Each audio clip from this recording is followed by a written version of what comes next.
Pessoal, para a gente encerrar aqui essa live, que foi completíssima aqui, a gente falou de bastante coisa. Eu vou fazer uma passagem rapidíssima aqui sobre o que foi a temporada, né? A vitória do Piquet em Jacarepaguá no começo da temporada, a segunda prova em Long Beach, a lendária vitória de John Watson partindo da 22ª colocação. A estreia para valer da Renault na França com a vitória cachapante do Alain Prost. A quarta corrida foi em San Marino, em que o Patrick também venceu de maneira emocional diante do público italiano em San Marino, naquela presepada do Ricardo Patrese, algumas voltas de final, ele liderava e bateu.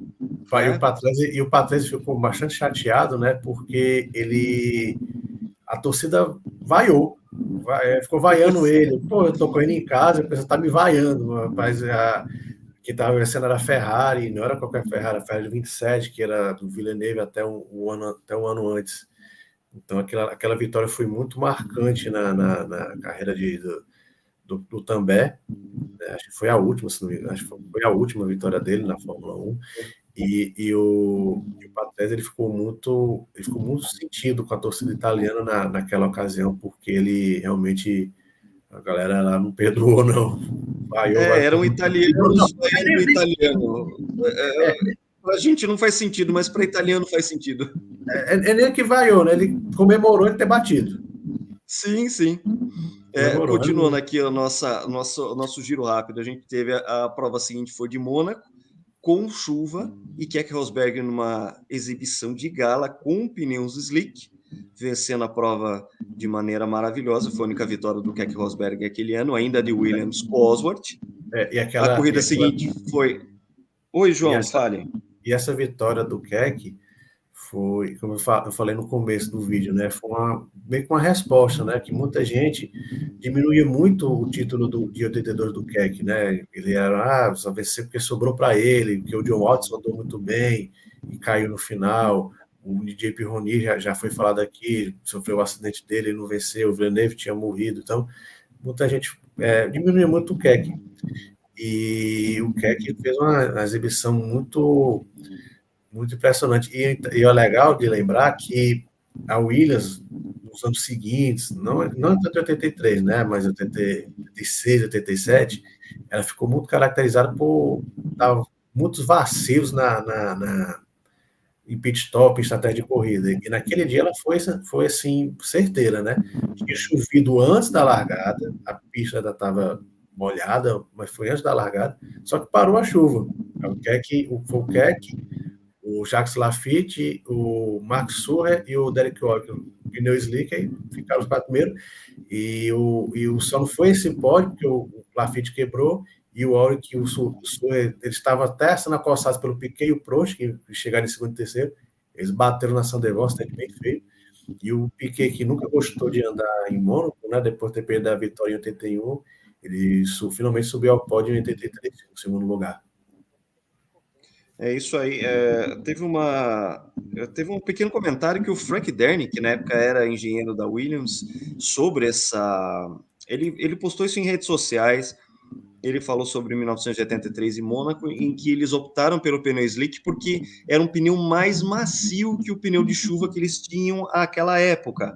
A época a Williams estava de Goodyear, não estava de Michelin, e eles optaram por um pneu que fosse aquecer mais rápido em uma pista em que eles sabiam que ia secar e que não ia ter mais chuva. Então, realmente foi um tiro certeiro, muito em parte pela maciez do pneu que eles usaram e que fez com que os pneus ganhassem aderência mais rápido do que o próprio pneu de chuva aquela situação. Foi um lance realmente genial por parte deles. Voltando aqui ao nosso resumo da temporada, a corrida seguinte foi na Bélgica, que foi a volta de Spa-Francorchamps ao calendário. A última corrida tinha sido em 1970, já na configuração que a gente conhece atualmente, que é uma pista de aproximadamente 8 quilômetros. Antigamente era uma pista de 14 quilômetros, muito mais perigosa, uma bota perigosa nisso. A corrida seguinte foi de Detroit, em que a vitória acabou sendo... E esse Spa foi uma corrida muito boa do André de César, né? A gente prestar atenção, ver como foi um ano plural. O André de César, ele liderou boa parte daquela corrida Spa, ele largou na segunda fila, ultrapassou o Prost meio que no meio da primeira fila, liderou várias voltas, aí um pit stop, já havia pit stop, até esqueci, né? A Alfa Romeo também tinha motor turbo, bem lembrado. E ele demorou mais de 20 segundos, aí superaqueceu o motor e explodiu, e o Prost venceu nessa volta de Spa, Fórmula 1. Vocês estão me ouvindo aí, não? Estamos ouvindo agora, Márcio. Acho que ficou um pouco sem áudio durante algum tempo. Só ia falar sobre o Mônaco, que foi uma corrida, a meu ver, muito importante para o campeonato do Nelson, porque ele chegou a cair para 14º naquela corrida, e conseguiu voltar para segundo, e foi muito importante considerando o que havia acontecido em Long Beach, porque eles conseguiram fazer aquele carro andar bem na pista de rua, e isso a gente foi ver isso de novo em Detroit, que vocês vão falar daqui a pouco, né?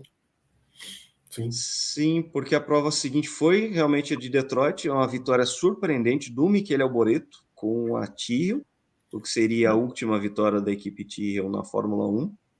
Alboreto, ele só fez um 6º lugar na Holanda, e essa vitória, que foi bastante surpreendente E foi a última Detroit. da Tyrrell, né? Foi a última da Tyrrell na Fórmula 1, e o fato interessante é que é para você ver como em 83 foi um ano especial. A Brabham, como foi falado mais cedo, ela que introduzia os pitstops modernos, né, com abastecimento e tudo. Em Detroit, o Piquet largou com o pneu duro, né, e simplesmente não parou, e não fez a parada, né? E ele estava liderando a corrida, o Arnoux andou muito bem nesse dia, só que ele quebrou. Aí todo mundo esperando o Piquet parar, ele não parou. Aí o Alboreto estava se aproximando, mas o Piquet estava claramente controlando a corrida, só que teve um furo de pneu nas últimas voltas, faltando poucas voltas. Acho que não vou precisar quantas voltas, mas ele furou o pneu e ainda chegou em 4º lugar. Mas a corrida era do Piquet, mas ele usou a anti-estratégia que a Brabham tinha introduzido na Fórmula 1, foi de não parar. Ele não ia parar aquela corrida e ia vencer aquela corrida. Abrindo a segunda metade, a gente tem justamente o René Arnoux vencendo pela primeira vez. Ele fez uma segunda metade da temporada muito consistente. Ele vence no Canadá, ele depois venceria mais uma vez qual corrida que ele venceu aqui? Foi na Alemanha. Mas ele venceu também. O Piquet não tem um bom desempenho na Alemanha. Entre essas duas, você tem. Na Alemanha o Piquet ele estava em primeiro e quebrou. O Piquet quebrou em Hockenheim. Estava em segundo. Ele estava bem e quebrou o motor já nas voltas finais. Ele não tem um grande resultado. Então, ele não tem um resultado na Alemanha. E entre essas duas corridas, a gente tem uma vitória genial na Grã-Bretanha por parte do Alain Prost, que vence de novo de maneira também genial na Áustria. A Áustria, acho que até vale a pena a gente falar um pouco mais, porque foi um pega sensacional entre os 4 postulantes ao título. Foi a melhor corrida do ano, na minha opinião. Se assistir as 15 corridas daquele ano, acho que para mim a Áustria foi melhor. Os 4 andando muito próximos a corrida inteira, a Hülkenberg quebra, mas os 3 andando muito ali, pau a pau, foi uma coisa muito legal de se assistir. No finalzinho o Nelson perde desempenho, né? Mas assim, foi uma corrida muito boa entre todos eles, sim. E a pista é fantástica também.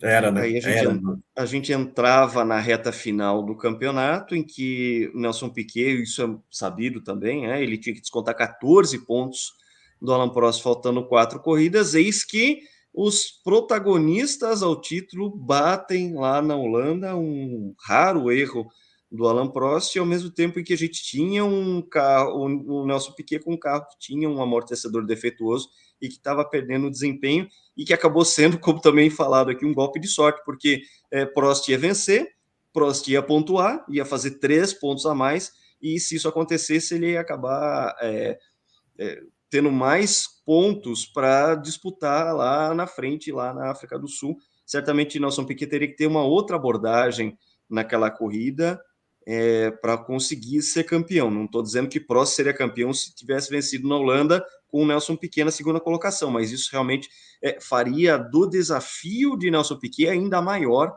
ele que dá aquela arrancada irresistível, vence o Grande Prêmio da Itália, vence o Grande Prêmio da Europa, disputado em Brands Hatch, até a gente chegar em Kyalami, e vamos falar bastante sobre Kyalami aqui para a gente encerrar esses 40 anos da temporada 83 da melhor forma possível, falando do bicampeonato do Nelson. O Nelson... Vai, Márcio. O Nelson andou muito em Kyalami, né? Ele andou muito bem, fez uma corrida excelente, e só tirou o pé quando o Prost quebrou, aí bastava ele levar o carro ao fim, fazendo os pontos necessários. Então ele não venceu aquela corrida por uma questão contextual, né? Se fosse na Fórmula 1 de hoje em dia, que o carro praticamente não quebra, muito provavelmente o Nelson teria vencido aquela corrida.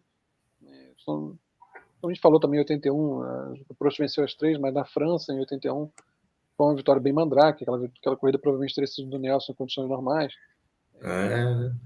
Em Kyalami, o Nelson com certeza formou o conjunto mais forte ali, mas para ele não adiantava nada, não fazia o menor sentido arriscar uma quebra, então ele passa a andar muito mais devagar ali para poder fazer o necessário, chegar em terceiro e ser campeão do mundo, né?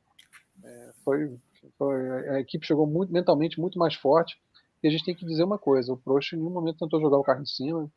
Uma batida entre os dois em Kyalami daria o título ao Prost, algo que a gente viu depois ele ser levado ao limite na briga com o Senna em 89, para lançar mão desse tipo de expediente. Em 83 a disputa entre ele e o Nelson foi muito menos tensa no aspecto humano. Foi tensa com relação ao investimento da Renault, a equipe estava implodindo, era questão de honra a Renault ganhar o primeiro título dos turbos, mas em termos humanos, entre o Prost e o Nelson, mesmo a batida na Holanda não afetou o bom relacionamento que eles tinham. E tem até hoje, né? E tem até hoje os dois, né? Em nenhum momento a gente temeu que o Prost fosse jogar o carro em cima do Nelson para ganhar aquele título. Mas em Kyalami, Márcio, em nenhum momento o Prost ficou próximo do Piquet. Não estou dizendo que se ele estivesse próximo ele ia fazer isso, né? Mas em nenhum momento o Prost ficou próximo do Piquet, né? O Piquet. E vamos relembrar, né? Aquela ali foi uma outra jogada genial da dupla Piquet e Gordon Murray, né? Em termos estratégicos.